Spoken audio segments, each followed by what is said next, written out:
irresponsible. Like, I can't, what do you mean I'm paying for something that was free for the past 6 months? Ridiculous. I'm absolutely done being so, I won't say terrified of confrontation, but I'm gonna more actively kind of pursue it at this point. Here I am walking up to the leasing office. I'm not really a confrontation kind of guy a lot of the time, so here we go. I'll try and record it and see how it goes. Good. See? I was the one talking to you for Yeah, I know. There's just so much nonsense on a consistent day-to-day basis that I just let slide because I'm a nice guy, but it's like, no, I'm done. I honestly didn't even come to that realization today. It's kind of at the forefront of my mind today because of the parking situation at my apartment. But it really all started last year in Hawaii when I got me and my girlfriend scammed. So last year, me and my girlfriend went to Hawaii for a vacation, right? Perfectly fine, everybody loves that. We got an Airbnb, and when I say we, I mean me. I selected an Airbnb for us to stay at. We end up, of course, as you do, you pack for the trip, you travel to the trip. We fly there, we get there, and when we're landing, they say, oh, the room you have rented or ordered or whatever it is, somebody's still in there, so we can't give it to you. What am I supposed to do with that? And this is literally when it clicked for me, like, okay, well, I'm not gonna let this stand. But the thing is, in this situation, we're kind of in between a rock and a hard place. It's like, if I go too hard on these people about this apartment that should be ours, they can just say, okay, well, we're just gonna cancel altogether. Then we're gonna be homeless in Hawaii. Like, we're literally already there. We already landed. I end up calling Airbnb and I'm talking with that, agent or service rep or whatever it is. They're talking to the owner. I'm talking to some other guy who's like under the owner, and he's telling me that they have another apartment, and the other apartment's even better. Like, this apartment's better than the one that we would have had. Like, it's higher up, it has a nicer view. And when we get there, it's like, it doesn't look as nice on the inside. Like, I'm sure it does have a better view, but it's not what I paid for. And when we're in this room, we're going back and forth. I'm like, can we get a discount or something? Like, this is inconvenient. This is just not what we ordered. And he's like, it's a better view. Like, what more could you want? Why would you want a discount on something that's an improvement? And I'm thinking, an improvement says who? Our appliances and our bed and our furniture and the feel and the cleanliness of the one that we ordered looked a whole lot better than what we're being presented to now, despite maybe the view is great. Like, that's what he kept sticking on. He was like, the view is great, the view's perfect. And I was like, it's not what we ordered. That's like me wanting a burger and them giving me a steak. It's like, okay, the steak is nice. That's not what I ordered. I wanted the burger. I wanted the room that I first decided to get. While we're making this transaction, he's like, okay, it's also gonna be $250 for parking for the time that we're there, whatever it is. And I'm like, first of all, you moved our apartment and then we're not even gonna get a discount for it. And now you're talking about paying for parking. I think it might've said it on the Airbnb that we're gonna need to pay for parking. I personally didn't see it when I looked. Maybe that was on me, but the least they could have done is just give us the parking for free since we have this inconvenience of moving here, and they accepted that deal. So essentially, we got the wrong apartment, or the wrong Airbnb. I keep saying apartment, but it is like an apartment building. So we got the wrong Airbnb, but we did get the parking for free. So I guess it was like a $250 discount. Maybe it wasn't even that much, maybe like $150. I can't quite remember the price because, like I said, this was a year ago. But on that day, it just felt bad after that whole interaction. Like, it just felt like I got scammed. It felt like I got us scammed. It put our trip on a whole kind of a low note. Later on in that same trip, I want to point any fingers, but my girlfriend lost the keys to the rental car. He lost the keys to the rental car. And talking to the Turo guy who we got the car from, I was like, okay, well, we lost this key. So what's the process like for replacing it? He was like, call any key place and have them make us a key for the new car. And I'm like, oh my goodness, what a nightmare. And the person on the phone, the lady on the phone, tells me a price for the key. She says it's gonna be $150 or whatever it is. When the guy comes later that night, like it's this evening, the whole day I spend livid, I'm like, oh my goodness, first this Airbnb mishap, and now we lose the key to the car. This is all within 24 hours of each other, like it's sick. The guy comes and tries to tell me a different price than the lady on the phone told me. Oh my goodness, I kid you not. The man waited till the end when he already, made the key and everything. Like, he had the keys, he made 2 keys and he had the keys right there in his hand. And he was like, it's gonna be $250 or I'm just destroy the keys and go home. I'm like, at that point I had enough. Because of that first experience with the Airbnb host and feeling like I got scammed on that, I was thinking, take the keys and go then. Like, I'm done getting scammed. Like, I was sick and tired of it. And I could see it in his eyes. I could see it right there. I was like, this man doesn't want to tear these keys up. He already spent his time coming out there. It was already nighttime. I know the workday was a long workday for him and he was over it, I was over it. And I was like, the lady on the phone told me this price. You're coming here telling me a different price. We can go back and forth all day. I know it's not your fault she told me the wrong price, but the point was, that's not the price I was told. And I'm sick and tired of getting scammed from that day. Like I said, the guy made me 2 keys to this Toro rental car. I kept one of them. Yes, I have a random key to some random guy's car in Hawaii. That's not the point. The point is I kept that key as a reminder that I am absolutely done getting scammed and I'm absolutely done letting things go. And I'm going to start just being more forthcoming with these confrontations, I guess, and just being more demanding in general, because it's like ridiculous that I'm gonna sit here and get stepped on and ran over when all these things are happening. So with all that, today came around. The past 6 months since I've lived in this apartment, it's been basically open parking. Anybody can come in here, anybody can park. But I've been living here with 2 cars. And a few days ago, they come out with this memo saying, okay, you gotta register your car on this website and you can only have 1 car per tenant in your apartment. It's literally just me living here and I have 2 cars. In the past 6 months, everything has been fine.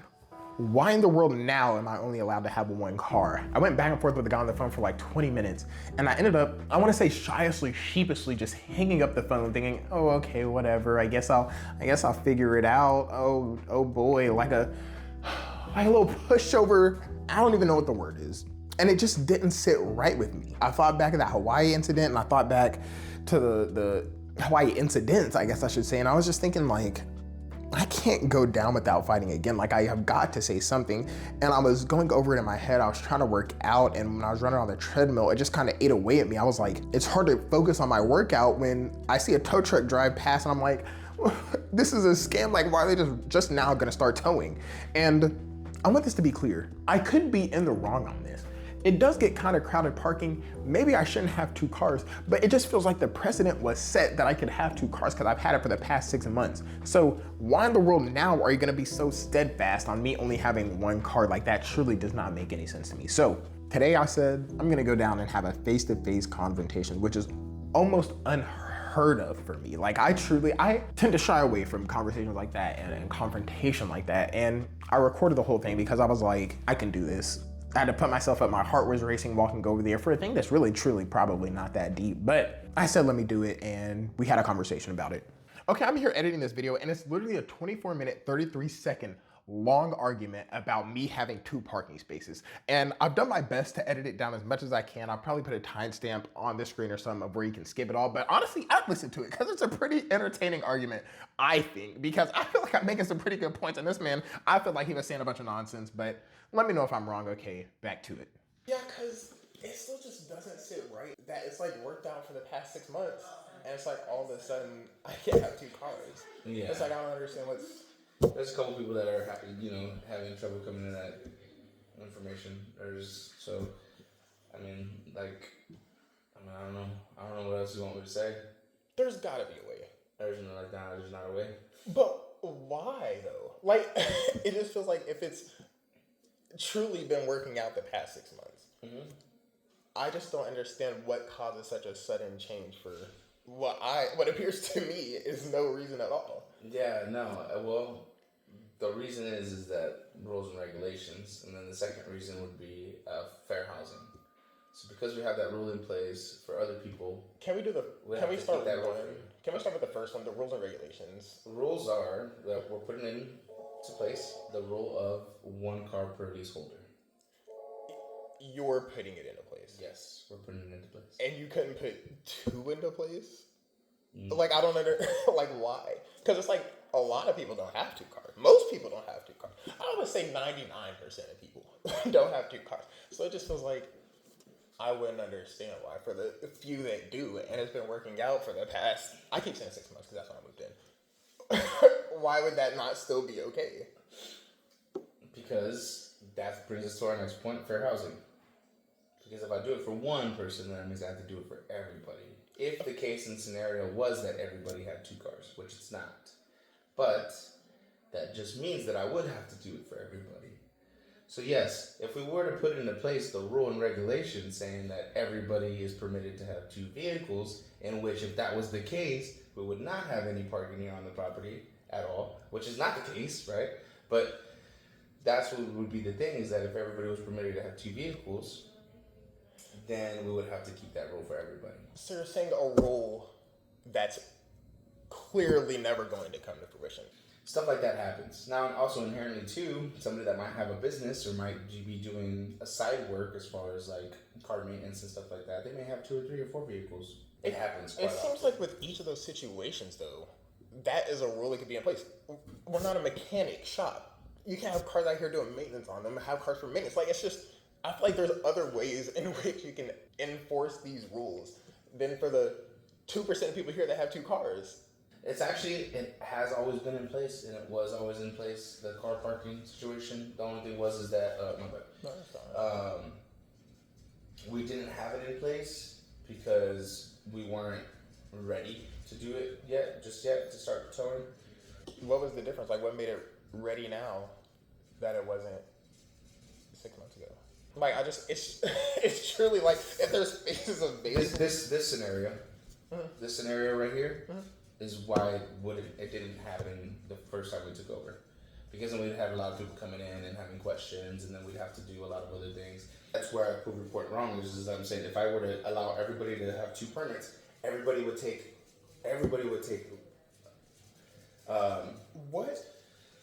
If you gave everybody 2 permits, I know for me personally, I don't know, maybe there's 1 or 2 people that don't have family or friends, but I just know if I had the availability to add somebody to a parking spot, those spots would be taken.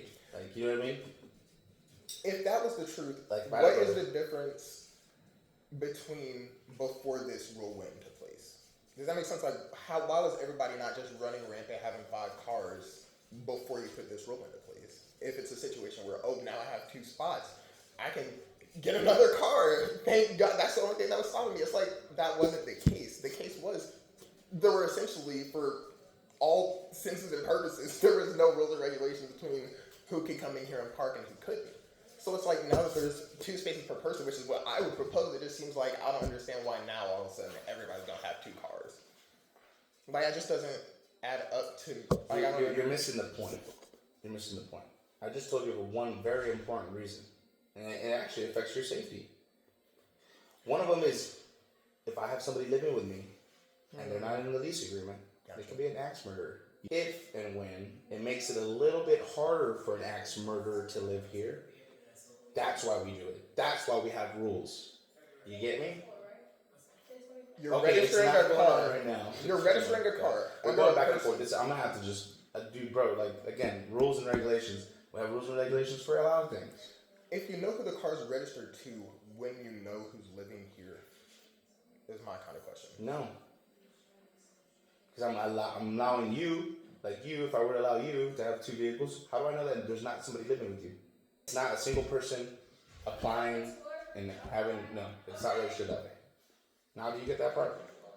Correct, yeah. Okay. I mean, that's not what I was saying, though. I gave you the 2 workarounds. You can go those routes if you want to go those routes, but I mean, that's where this conversation ends. You can get a carport parking spot, or you can get somebody else on your lease, and we'll permit you to have 2 spots. Cool? Not quite, because that's not what I was asking. Well, what you're asking is just, it's not here nor there. We have the rules in place. You're the only one we have 290 doors. Nobody else is having a problem or issue with this. Even the people that do own 2 vehicles who have actually come and asked us, you know what they're doing? They're getting carports, reserve parking. That's what you can do. There's nothing else I can tell you. And get my manager involved. You can call our corporate office. Whatever you want to do, whatever you feel like is right, they can tell you the same thing. These are the reasons why we have the rules and regulations. You can go back and forth, round and round with whoever you want. You're taking up your time. I just don't want you to take up any more of mine. I've already explained every other scenario and possibility and the reasons why we have our rules. I don't think I can make it any more clear for you. I really don't. But I mean, I don't know how else to tell you. I don't know what else to do for you. No, yeah, I have something you could tell me. It's What? if 2 cars, registrations are to me, like the car registration itself, the license plate, GON 204, my car's license plate. It's to me my name registered state of Texas. Yeah, no, and and we had that situation too before with some people. It does happen. Yeah, like not here in this complex because you're the first one that actually kind of brings it up. Yeah, what if I 100% own these 2 vehicles? You can't tell me if I 100% can't own 2 vehicles. It's me. I understand. Yeah, 100%. I understand that. It's That's what the rule is. But the thing is just that understood, but doesn't mean that you can't lease out your vehicle, rent out your vehicle, do other things with your vehicles. It's just there's I think we can both agree that everything you're saying is possible with 2 vehicles is possible with 1. I could lease out a 1 vehicle. It's truly like using that as a reason as far as safety. Just making it a little harder for stuff like that to happen. They're doing their due diligence to go ahead and have those vehicles, and just like you can do the same. But if I permit you to go ahead and just have 2 vehicles, then I also have to let them go ahead and have 2 vehicles. And you know what? They need to be able to have a carport. 1,000%. So and when I came and I made my lease, I was told the parking situation was, you just come in and park. Exactly. Yeah. And it's like, now that's changing, and you're saying it's to make it harder for 2 people to park. If I give you 2 spaces, I would have to give everybody 2 spaces. It's a fair use, fair apartment living situation law is what it is. And I'm saying if there is a way to make it harder if the idea is to make it a barrier to entry, it's make it more difficult for somebody to own 2 cars. It sounds like the system in place is working sensationally. It sounds like you have a great system in place, and I'm just hoping, hey, I'm here looking at this barrier thinking, oh, it's definitely a difficult barrier to crack, but I'm here pleading a case about something that's worked for the past 6 months about me having 2 cars. It's like, okay, make the rule if somebody comes in here, pleads their case to have 2 cars, you can give them 2 cars. It feels like 95% of people aren't going to do that and haven't done that. So it's just like, it's like I realize in your head you're saying, okay, it's literally a law. If I did it for you, I'd have to do it for everyone. And I'm saying, everyone is not doing this. You see what I'm saying? It's like 95% of people are not coming in here and doing this. My no is a no. So you're not gonna. I don't know what else. My no is a no. I'm pretty strong on that stuff. So no. Okay. We're going back and forth, back and forth. He's giving me reasons why this is in place. I'm giving him reasons why it shouldn't be. Just going back and forth, back and forth. I can tell he's getting frustrated. At times I got frustrated. I don't want to say, maybe he raised his voice a little bit, like you could just see the irritation on him. I'm thinking half the things you're telling me are ridiculous anyway. And after my last tirade, he's just like, essentially shut me completely down. So I left and I was sick. I said, just talk to the guy. He said no. He said no, but at least I gave it all I had, because I feel like I can sleep better at night knowing at least I got out everything that I had to say and I can live with the consequences then, but no longer can I just sit back and let things happen. Like, I truly can't. But one thing you might not have picked up on is this man said, get my manager involved, you can call a corporate office. Call corporate? Don't mind if I do. I called corporate. I literally called corporate earlier. Once again, I can't record phone calls. I wish I did. I have my other camera here. I really could have, but essentially I ended up calling corporate too, because I'm like, I can't go down with that. If I started to feel like I was a Karen, because I was like, oh my goodness, when, give me my second parking spot. You can pay for another one for like $35 a month or something like that. But once again, it's just the principle. The principle. Like, I can't, what do you mean I'm paying for something that was free for the past 6 months? Ridiculous.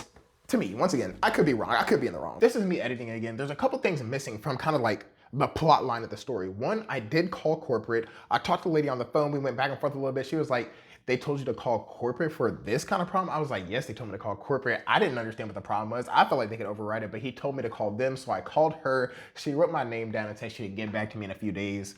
She never got back to me. But then I got an email a couple days later after this conversation. And this is my reaction to that. What? Now? This is, I kid you not, I literally read the email no more than 10 seconds ago. I said I gotta record this because I'm literally in the middle of making a video about me going through this. I talked to this man total time for probably 45 minutes on this. And now we can have 2 cars? Oh my goodness. This man is, they're sick. They're sick. As you can see, I am aghast that it would now allow you to have 2 vehicles. And I wonder if corporate called down to them and said, let this man have 2 parking spaces, or if they just figured it out on their own. I like to think that I had something to do with it personally. I don't know if that's true or not, but like I said, I can sleep at night knowing that I gave it all I had. So that's one thing. Number 2, what happened a couple days after I got that email about it was the guy from the leasing office called me personally. When I tell you, honestly, good on him. Like, this man called me, literally first thing he said, newbie, I was wrong, you were right. I just want to start off by saying that I wanted you to hear from me first. We sent out an email a couple of days ago. You can get you 2 spaces, you just gotta give us some documentation, you're all good to go. And I said, Sounds good, thanks, stay safe. I wasn't mad at him. There was no like vendetta towards him. I wasn't ever angry at him during this conversation or when I left. But for him to swallow his pride and literally be able to call me back and just straight up say, I was wrong, you were right. Like, that's all you can talk about. Not being afraid of confrontation. I feel like the other half of that is just being able to admit when you're wrong during these times. And that was literally an excellent example of it. And I absolutely love that he did that. So all that to say, lesson of the video is confrontation good, pride, swallowing it or admitting when you're wrong is even better. And I guess all that I need now is 2 cars. It was all about the principle. It was the principle for me.